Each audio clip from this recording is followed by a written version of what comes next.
नमस्कार, मैं हूं पवन त्यागी। मध्य प्रदेश के पूर्व मुख्यमंत्री शिवराज सिंह अब नई पारी के लिए तैयार हो गए हैं और ये तैयारी आपको बता दें कि पार्टी के अध्यक्ष जेपी नड्डा से मुलाकात के बाद हुई है। उसके पहले तक ये कयास लगाए जा रहे थे कि मध्य प्रदेश के जो पूर्व सीएम है इनकी क्या भूमिका होगी, क्या इनको पार्टी में कोई पद दिया जाएगा या फिर केंद्र के मंत्रिमंडल में शामिल किया जाएगा। लेकिन आपको बता दें, जैसा मैंने आपको बताया था कि केंद्र के मंत्रिमंडल में अभी विस्तार होना है और विस्तार अगर होगा तो निश्चित जानिए कि कोई बड़ा मंत्रालय मिल सकता है। मैंने पहले भी कहा कि कृषि मंत्रालय तो ऑलरेडी खाली हो ही गया है, क्योंकि वहां नरेंद्र सिंह तोमर को मध्य प्रदेश का विधानसभा का स्पीकर बना दिया गया है। और आपको बता दें कि जिस तरह से शिवराज सिंह ने उनकी तारीफ में जो शब्द कहे, उसके बाद अब ये कयास लगाए जा रहे हैं कि शिवराज सिंह के मन में कोई नाराजगी ना तो थी ना तो है, ये केवल एक मीडिया की उपज थी। क्योंकि मीडिया असल में, आपको मैं बता दूं, भारतीय जनता पार्टी की जब 3 राज्यों में सरकार बनी तो मीडिया को तो वैसे ही सांप सूंघ गया। उनको तो उम्मीद ही नहीं थी, सबके आंकड़े फेल हो गए। मध्य प्रदेश में कह रहे थे साहब इस बार मामा का जादू नहीं चलेगा, इस बार तो जो है कांग्रेस की सरकार बनेगी। राजस्थान में भी कांग्रेस की सरकार बना रहे थे और छत्तीसगढ़ में तो बना ही रहे थे। लेकिन उनका पासा उल्टा पड़ गया, क्योंकि मामा है और मामा का जादू मध्य प्रदेश में चढ़कर बोलता है। तो उन्होंने एक नई चाल शुरू करी कि मामा को कोई बड़ी जिम्मेदारी ना मिल जाए। मैं जैसा कि कहता हूं कि अगर आप मेरी वीडियो देखते हैं, मैं चुनाव के पहले से कह रहा हूं, और चुनाव के पहले नहीं, लगभग 4 महीने पहले ये मेरे सूत्रों से पता लगा था कि केंद्र के कुछ मंत्रियों को राज्य की जिम्मेदारी दी जाएगी। और अगर आप मेरी वीडियो लगातार देखते हैं तो आप याद करेंगे कि नरेंद्र तोमर जी का नाम मैंने लिया था। हालांकि मैंने ज्योतिरादित्य सिंधिया जी के भी बारे में कहा था, उनका नाम भी मेरे पास इस तरह के सूत्रों से आया था कि भाई जेपी नड्डा जी ने मुलाकात की है। पीयूष गोयल जी से भी बातचीत हुई थी। लेकिन बाद में पता लगा कि पार्टी ने, अब समय बीतता है, हालात क्या होते हैं, कौन पार्टी की तरफ से विपक्ष में कौन है, बहुत सारे आंकड़े देखने पड़ते हैं। और इसलिए पीयूष गोयल जी को जो जेपी नड्डा जी ने बुलाया था, अब चीजें खुल रही हैं कि उनको भी एक बड़ी जिम्मेदारी दी गई। अब वो पार्टी का मामला है, अंदरूनी मामला है, वो खुलकर सामने नहीं आया। लेकिन पार्टी के चुनाव लड़वाने में, रणनीतिकार में एक महत्वपूर्ण भूमिका उनको भी दी गई है, पीयूष गोयल जी को, और वो उन्होंने निभाई है। हमने देखा है जो 5 राज्य के चुनाव है उसमें बहुत महत्वपूर्ण भूमिका, क्योंकि बीजेपी ऐसी काम करती है, कुछ लोग एक तरह से अंडरग्राउंड रहकर काम करते हैं, फ्रंट पे नहीं आते हैं। तो राजस्थान में बहुत मेहनत पीयूष गोयल जी ने की है, राजस्थान, मध्य प्रदेश, और चुनाव के पहले की भूमिका उनकी रही है। इसी तरह आपको बता दें, नरेंद्र तोमर, अगर याद होगा तो अब उनको स्पीकर बनाया जा चुका है। और कहीं ना कहीं अगर आप कहें तो मेरा आकलन ये तो ठीक ही निकला है। और उसी समय मैंने कहा था कि शिवराज सिंह चौहान को भी अब जो उनका कद मध्य प्रदेश में बढ़ा है, उसके कारण अब भारतीय जनता पार्टी उनको केंद्र में लाएगी। क्योंकि मध्य प्रदेश में नया चेहरा आने से नए लोग जुड़ेंगे, पुराने की इनकम्बेंसी खत्म होगी और नया चेहरा आने से ठीक रहेगा। लेकिन जब पार्टी ने ये देखा कि मध्य प्रदेश में अगर किसी का कहूँ, ज्योतिरादित्य सिंधिया को अगर सीएम फेस बनाया जाता है तो गुटबाजी होगी, और इस गुटबाजी को तोड़ने के लिए बिना फेस के वहाँ चुनाव लड़वाया गया। नतीजा हमारे सामने है, बीजेपी को भारी बहुमत से वहाँ अब सरकार बनाने का मौका मिल गया। इसका मतलब भारतीय जनता पार्टी की जो रणनीति है, देखिए मैंने कहा ना, सामने वाला दुश्मन कैसा है उसको देखते हुए रणनीति बनती है। अगर मान लीजिए कोई गुप्तचर विभाग ये बताए कि भैया पाकिस्तान के बॉर्डर पर कुछ आतंकवादी घुसपैठ में बैठे, AK-47 उनके हाथ में, तो हमारी सेना भी जाएगी और उस तरह के अस्त्र शस्त्र लेकर मुकाबला करने को जाती है। लेकिन अगर ये पता लग जाए कि उनके पीछे टैंक भी खड़े हैं, और इसलिए आपको बता दें, जब ये पता लगेगा कि सेना के पीछे टैंक भी है और उनके पास जो है मिसाइल भी हैं, तब हमारी सेना ऐसे थोड़ी जाएगी, हथियार बदल देगी। और ये आखिरी क्षणों में भी होता है। सेम ऐसे ही इन 5 राज्यों के चुनाव में भी हुआ। बीजेपी ने रणनीति बदली और मध्य प्रदेश में मामा जी को ही वहां स्थिर रखा गया, क्योंकि पार्टी ने समझा कि मामा जी की वजह से महिलाओं का भारी वोट बीजेपी को मिल सकता है।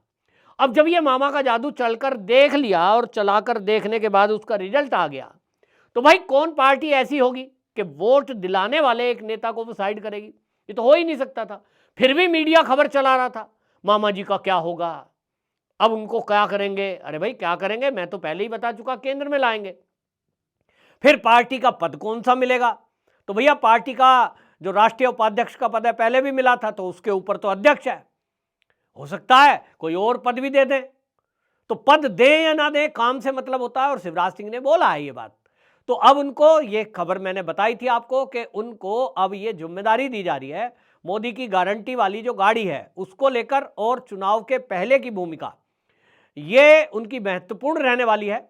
और आप देखेंगे कि हमारे जो दक्षिण के क्षेत्र हैं, दक्षिण के राज्य हैं, उसमें भी, मध्य प्रदेश में भी, और अन्य ऐसे राज्यों में जहां ओबीसी कम्युनिटी का प्रभाव ज्यादा है, ऐसे क्षेत्रों में शिवराज सिंह चौहान को वहां पार्टी ने लगाया है।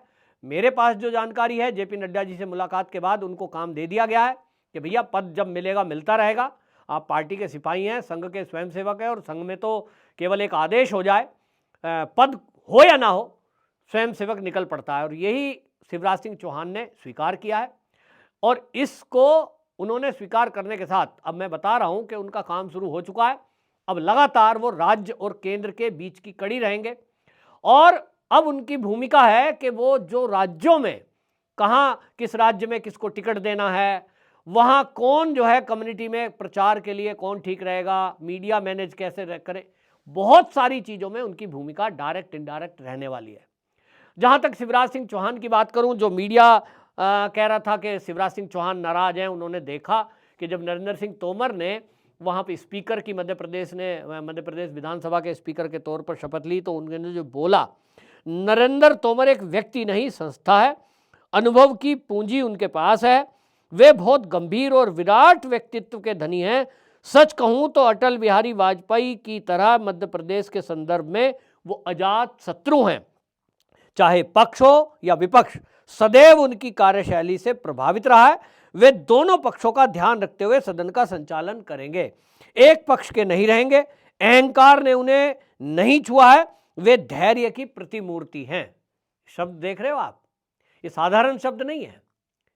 शिवराज सिंह चौहान ने नरेंद्र तोमर के लिए जो शब्द चुने हैं, इससे उन्होंने अपनी एक परिपक्वता ये प्रदर्शित की है कि संघ का एक स्वयंसेवक यदि किसी भी पद पर नहीं होता है तो वो तब भी पार्टी के लिए उतना ही त्यागमयी होता है, उतना ही जुझारू होता है, उतना ही वो समर्पित होता है जितना किसी पद पर रहने में।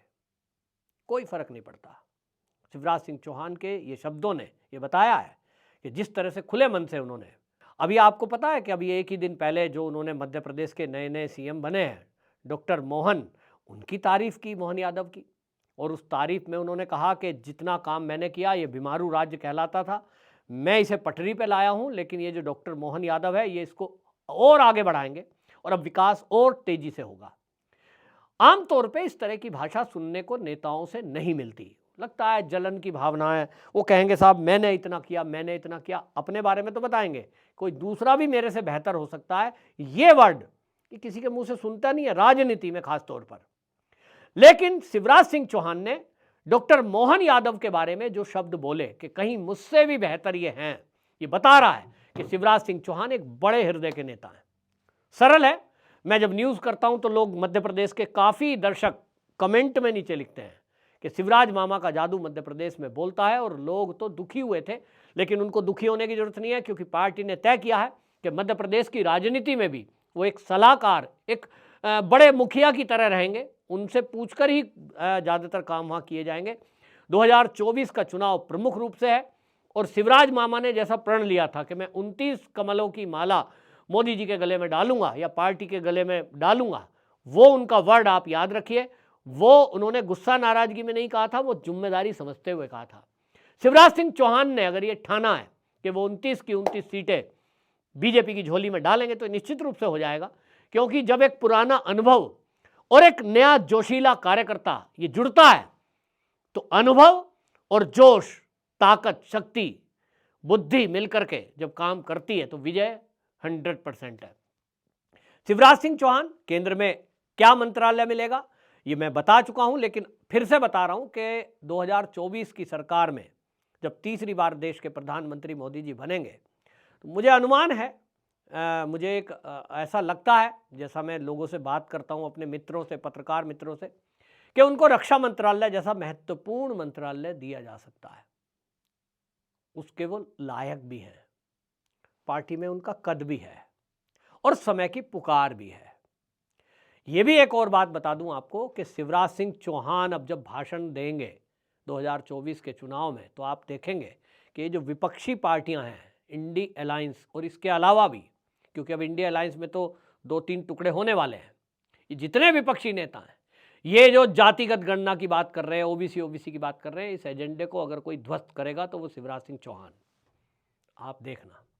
क्योंकि उनके पास वो तथ्य, वो जानकारी और वो चीज़ें हैं, और उनके अंदर जो वक्तत्व कला है, यानी भाषण देने की कला, उनकी शैली, वो बेहतरीन है कि विपक्ष के एजेंडे को ध्वस्त करने का काम शिवराज सिंह चौहान करेंगे। आपकी क्या राय है? कमेंट बॉक्स में ज़रूर बताएं। वंदे मातरम।